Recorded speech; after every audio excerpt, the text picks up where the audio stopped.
Hello everyone. In this video, we are going to learn about the prepositions of place. இந்த வீடியோல நம்ம prepositions of place பத்தி பார்க்கலாம். Already நம்ம சேனல்ல prepositions of time பத்தி ஒரு வீடியோ அப்லோட் பண்ணிருக்கோம். இன் அப்படின்னா தமிழ்ல உள்ளன்னு சொல்லுவோம். எக்ஸாம்பிள் சென்டென்ஸ் பாருங்க. The children are playing in the park. பசங்க பார்க்குக்குள்ள விளையாடிட்டு இருக்காங்க. அப்போ இன் அப்படிங்கிறது உள்ளுக்குள்ள என்னென்ன இருக்குதோ அதெல்லாம் இன்னன்னு சொல்லுவோம். அப்புறம் இன் எங்கெல்லாம் யூஸ் பண்ணுவோம் அப்படின்னா கண்ட்ரி, ஸ்டேட் அதெல்லாம் சொல்லும்போது இன் யூஸ் பண்ணுவோம். For example, she lives in New York. we live in India. அந்த மாதிரி சென்டென்ஸ்க்கு இன் யூஸ் பண்ணுவோம். ஆன் அப்படின்னா மேல. Example, there is a stain on his shirt. அவன் சட்டை மேல கரை இருக்கு, அவன் சட்டையில கரை இருக்கு அப்படின்னு சொல்லுவோம்ல.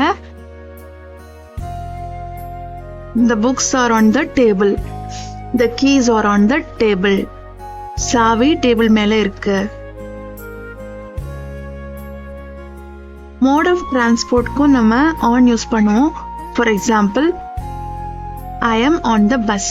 நான் பஸ்ல இருக்கேன். She is on a plane. அவ பிளேன்ல இருக்கா. They are on the train.